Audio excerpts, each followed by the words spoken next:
Au nom de l'Association tunisienne des investisseurs en capital, je vous souhaite la bienvenue à cette première conférence annuelle de l'association qui a pour thème donc, le capital investissement, accélérateur de croissance de l'économie tunisienne. Je voudrais tout d'abord commencer par remercier M. Sim Shekel, le ministre des Finances, d'avoir accepté de parrainer cette conférence. Il y a eu malheureusement un empêchement de dernière minute et ce qui m'a empêché un petit peu de se joindre à nous. Il a chargé Mme Hussein Al-Ghableh, secrétaire d'État, pour le représenter et contribuer aux travaux de notre conférence. Je voudrais remercier également M. Mohamed Ferri, ministre des Finances, ministre des Technologies et de la Communication, ministre des Technologies et de la Communication et de l'économie numérique, d'avoir accepté l'invitation de se joindre à nous. Il sera parmi nous en fait au panel, le premier panel de cet après-midi qui traitera du financement des technologies et de l'innovation et des technologies d'information et de la communication. Nous avons également l'honneur et l'immense plaisir d'avoir avec nous M. Jean Arié, ex-ministre des Finances et représentant, candidat de la Tunisie à la présidence de la Banque africaine de développement. Je voudrais vous dire, si j'ai d'autres, que nous sommes de tout cœur avec vous. Chers panélistes, chers invités, nous sommes réjouis d'avoir une liste impressionnante d'experts du métier, de leaders d'opinion, d'investisseurs institutionnels, d'entrepreneurs et de régulateurs participer à nos panels, soit toutes les parties prenantes en fait de notre métier du capital investissement. Avant d'entrer dans le vif du sujet, je voudrais tout d'abord commencer par vous donner quelques chiffres sur la contribution du capital investissement dans le financement de l'économie tunisienne et sur la réalisation de notre métier. Le volume des investissements réalisés en Tunisie à fin 2014 s'est élevé à 223 millions de dinars, comparé à 260 millions de dinars en 2013, mais à 110 millions de dinars en 2011 et en 2012. En fait, l'explication de cette légère baisse, il y a eu une petite baisse un peu dans le nombre de projets intéressants à la demande de financement en fait dans cette année d'élection. Donc ça explique un petit peu la baisse des volumes des investissements. En rapportant le volume des investissements réalisés par les membres de l'ADIC au PIB à prix courant, nous arrivons à un ratio qui est donc un taux de pénétration de 0,27%. Ce ratio était de 0,33% en 2013 et 0,13% uniquement en 2011 et en 2012. Nos membres, les membres de l'association, disposent d'un dry powder, c'est-à-dire d'un montant qui est prêt à l'investissement, un volume de fonds prêt à l'investissement de l'ordre de 250 millions de dinars à fin 2014. Dans tout le challenge, en fait, réside dans l'investissement rapidement de ce montant-là. Et nous sommes confiants que si on arrive à le faire le plus rapidement possible, on pourrait atteindre des taux de pénétration de l'ordre de 0,4 à 0,5% du PIB.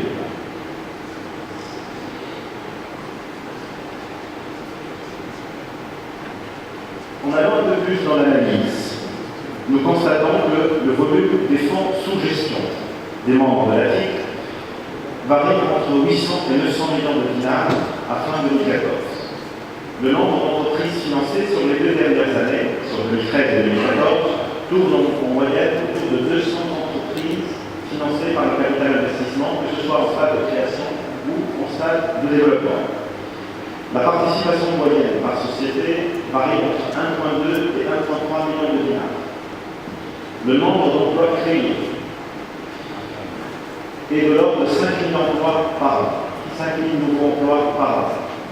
Et puis, la part des investissements qui vont dans les zones de développement régional sont de l'ordre de 50%. Donc 50% des montants investis par les membres de l'association, que ce soit en 2013 ou en 2014, donc c'est un chiffre en fait, c'est un 5% qui a été confirmé en 2014, et de l'ordre de 50%.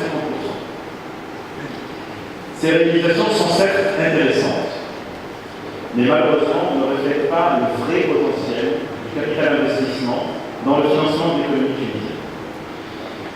Le capital investissement qui reste un outil indispensable pour le développement des entreprises compétitives, transparentes et viables. les principaux défis à relever pour une meilleure contribution du capital investissement dans le financement de l'économie tunisienne. On va juste énumérer trois principaux défis que nous pensons réellement qui peuvent faire toute la différence. Tout d'abord, un cadre réglementaire qui soit propice à l'investissement privé en général, c'est-à-dire recapitalisation du secteur financier, réforme du code de l'investissement, en prévoyant en fait un cadre d'incitation publique qui est tourné autour du métier du capital investissement et non sur les secteurs d'activité. Modernisation du cadre juridique et administratif, canalisation d'une part des réserves techniques des compagnies d'assurance vers le capital investissement, à l'instar en fait de la France et du Maroc, et réduction de l'impact de l'économie informelle. Ce cadre réglementaire doit être propice au développement du capital investissement en particulier, en instaurant un cadre réglementaire qui soit le plus simple possible et le plus lisible possible, que ce soit au niveau de l'activité onshore que pour l'activité offshore. Il faut savoir que d'autres pays africains, à l'instar du Maroc ou de l'île Maurice, ont déjà mis en place des cadres juridiques intéressants et favorables pour les investissements afin d'attirer les fonds offshore et que la Tunisie accuse un retard important dans ce sens. Le deuxième point, en fait, c'est la disponibilité d'un deal flow de qualité qui doit passer nécessairement par le développement de l'esprit entrepreneurial et la sensibilisation des groupes familiaux à l'ouverture de leur capital aux investisseurs institutionnels. Troisième défi, c'est le développement d'un écosystème efficace pour le financement de l'innovation. Un tel écosystème doit se baser sur trois piliers. Les structures d'innovation, le réseau de Business Angels et les fonds d'amorçage.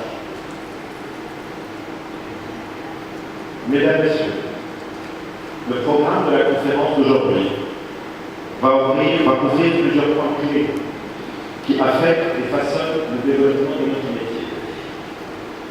L'objectif de cette conférence est de sortir avec des propositions concrètes pour que le capital d'investissement puisse jouer un rôle plus important dans le financement des économies.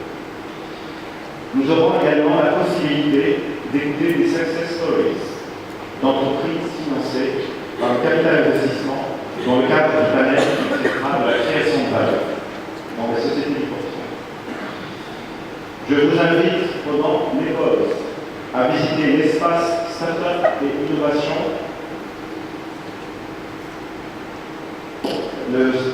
donc l'espace Startup et Innovation et rentrer en contact avec des jeunes entrepreneurs qui veulent lancer leur projet et qui sont à la recherche de financement. En fin de journée, nous aurons l'immense plaisir de finir en fait avec une keynote introductive et durant laquelle M. Radin, président de l'Institut de prospective économique du monde méditerranéen, l'UTMED, partagera avec nous sa vision sur quel modèle de développement économique pour la Tunisie. Ce qui nous séparera du cocktail dînatoire auquel vous êtes tous conviés. Avant de vous quitter, je voudrais remercier tous ceux qui ont participé à l'organisation de cet événement. L'équipe de la TIC, à leur tête c'est Akamajeji, l'agence Imagine, le conseil de la TIC, et un remerciement particulier à Zied Ousset de l'Afrique West pour sa contribution, ainsi que Mme Selma Valera d'Alternative Capital Partners. Je voudrais remercier nos sponsors, qui, sans eux, en tant qu'association, on aurait eu de la difficulté en fait à organiser cette conférence. Je cite la BIA. Afrique West, Bien Capital Risque, Tunisie Valeur, Suicor, ECP, Cabinet MS Lousier, le Fonds Intilettre, Microsoft, Express FM, Mac SA, United Kingdom Embassy, ACP, ATG SICA, STD SICA, ATD SICA, KPMG et Grant Thornton. Sans plus tarder, je cède la parole à Madame Hussein Al-Diaber,